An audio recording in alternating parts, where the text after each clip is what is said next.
দিল্লির মুখাপেক্ষী রাজনীতি, আন্দোলনের ভিত্তি নেই।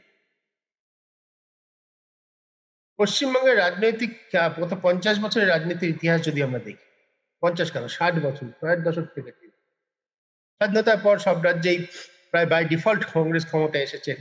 পশ্চিমবঙ্গে প্রথম যখন ক্ষমতার পরিবর্তন হচ্ছে, যখন এক দলের থেকে অন্য দলের হাতে ক্ষমতা যাচ্ছে, কংগ্রেসের থেকে যুক্তফ্রন্টে, পরবর্তীকালে কংগ্রেসের থেকে সিদ্ধার্থ শঙ্কর রায় যাওয়ার পরে কংগ্রেস থেকে বামপন্থীদের হাতে, লোকসভা নির্বাচন হলে জনতা দলের কাছে তাদের পরাজয়।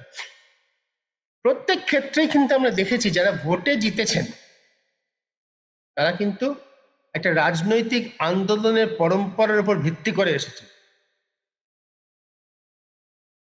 ৬০ দশকে যুক্তফ্রন্ট সরকারের গঠনের যথেষ্ট রাজনৈতিক আন্দোলনের ভিত্তি আছে। জরুরি অবস্থার সময় তার বিরোধিতা করা একটা প্রবল জন আন্দোলন সারা দেশে তৈরি করেছিল, যার ভিত্তিতে বামফ্রন্ট ক্ষমতা এসেছিল। তারপর বেশ কিছু ভালো কাজের জন্য তারা অনেক বছর টিকে ছিল, বেশ কিছু খারাপ কাজের জন্য, ভুল কাজের জন্য তাদের মানুষ শাস্তি দিয়েছে, তারা চলে গেছেন। 15 বছর তৃণমূল কংগ্রেস ক্ষমতায় আছে। তৃণমূল কংগ্রেসের ক্ষমতায় আসার ইতিহাসটা আপনি যদি দেখেন, আমরা দেখি সেখানেও কিন্তু একটা দীর্ঘ আন্দোলনের ইতিবৃত্ত আছে। এমনকি তৃণমূল কংগ্রেসের জন্মের আগের থেকে, তৃণমূল কংগ্রেসের জন্ম তো 1999 সালে মাত্র, তার আগের থেকে 1991-92 সাল থেকেই, তখন থেকেই কিন্তু যুব কংগ্রেস নেত্রী হিসেবে মমতা ব্যানার্জির নেতৃত্বে তৃণমূল কংগ্রেসের ওই অংশটা, যেটা পরে তৃণমূল হলো, তাদের কিন্তু একটা দীর্ঘ আন্দোলনের লড়াইয়ের ইতিবৃত্ত আছে।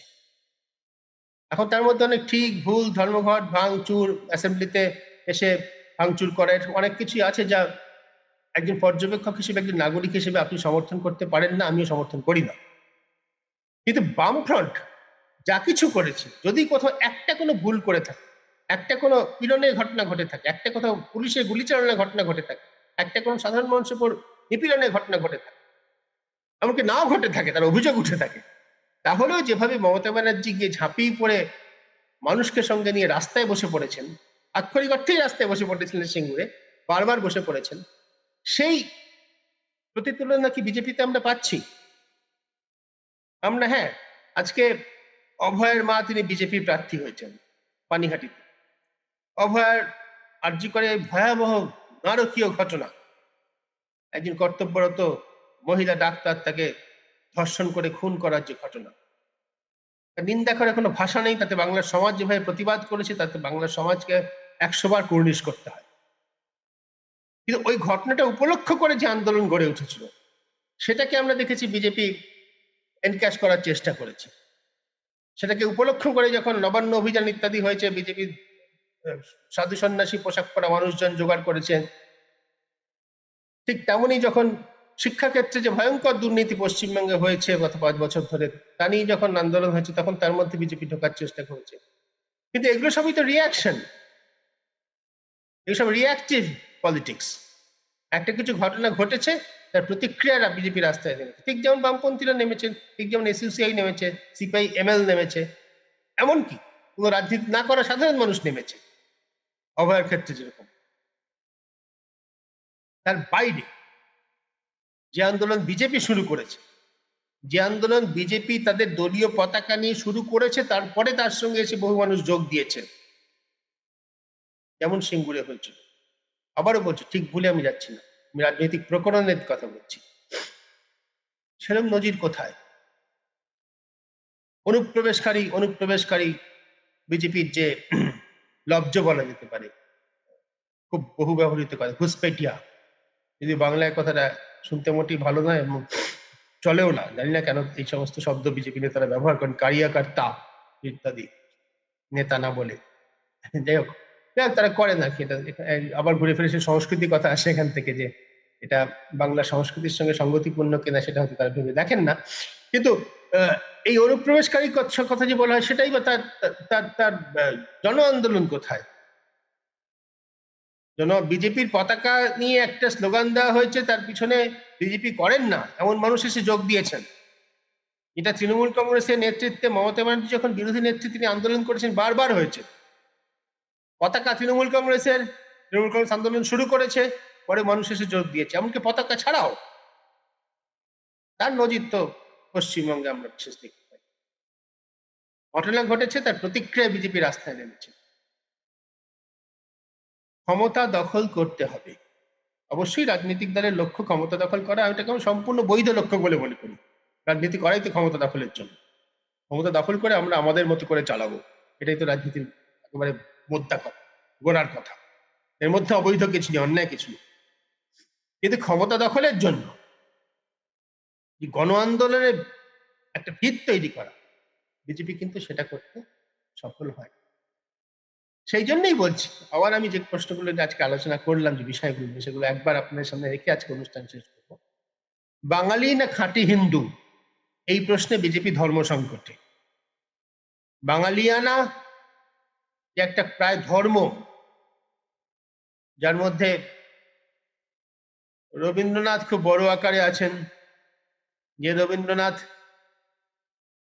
একটা শব্দে তার পরিচয় দিতে হলে বলতে হয় রেশনাল, যুক্তিবাদী, ভক্তিবাদী নয়।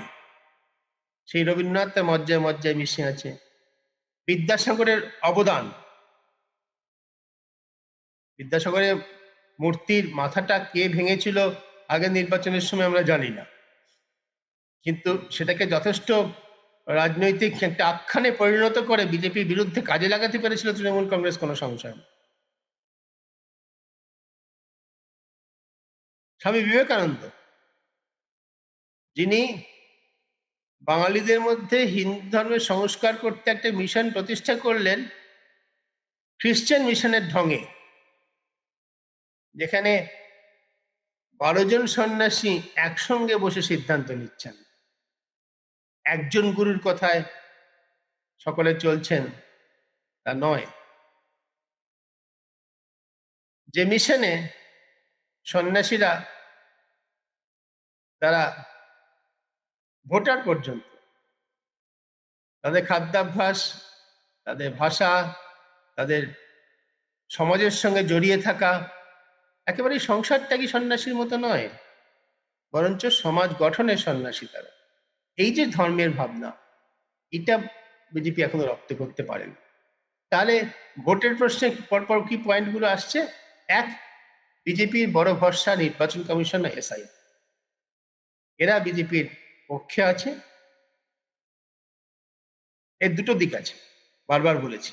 এক হচ্ছে পশ্চিমবঙ্গে ভোটে গত 40-50 বছর ধরে যে অনাচার হয়ে এসছে, যে অবৈধ ভোট হয়ে এসছে, সেটা বন্ধ হবে, এটা ভালো। আর খারাপ যেটা, সেটা হচ্ছে কিছু অন্তত, বেশ কিছু অন্তত বৈধ ভোটারের নাম বাদ যাবে, তারা অন্তত এবার ভোট দিতে পারবে না, এটা খারাপ। তো এটা অবিমিশ্র ভালো খারাপ নয়, কিন্তু এটা যুক্তি দিয়ে বিশ্লেষণ করতে গেলে, ভালো খারাপের মাপকাঠি সরিয়ে রেখে শুধু নৈবর্তিক আলোচনা করতে গেলে এটা বিজেপির পক্ষে ভরসা। বড় চ্যালেঞ্জ হচ্ছে তাদের সাংগঠনিক দুর্বলতা। জনসমর্থন যত আছে সেই তুলনায় তাদের বুথে বসার লোক নেই, বাড়ি বাড়ি যাওয়ার লোক নেই। দিল্লির মুখাপেক্ষী রাজনীতি তারা করে এসছেন। এমনকি গত 5 বছরেও যখন তাদের যথেষ্ট আন্দোলন করার সুযোগ ছিল, পশ্চিমবঙ্গ তৃণমূল কংগ্রেসের যে শাসন, সেটাকে মাথায় রেখে যদি ভাবা যায়, কিন্তু তারা দিল্লির মুখাপেক্ষী রাজনীতি করে এসছেন। এখন এইবারও আমরা শুনতে পাচ্ছি, আরে ভোট তো করবেন ইউপি বিহারের লোকেরা এসে, আমাদের আর কি করবে। এদের ভোটে জেতার কি আশা আছে আমি খুব ভালো করে জানি না।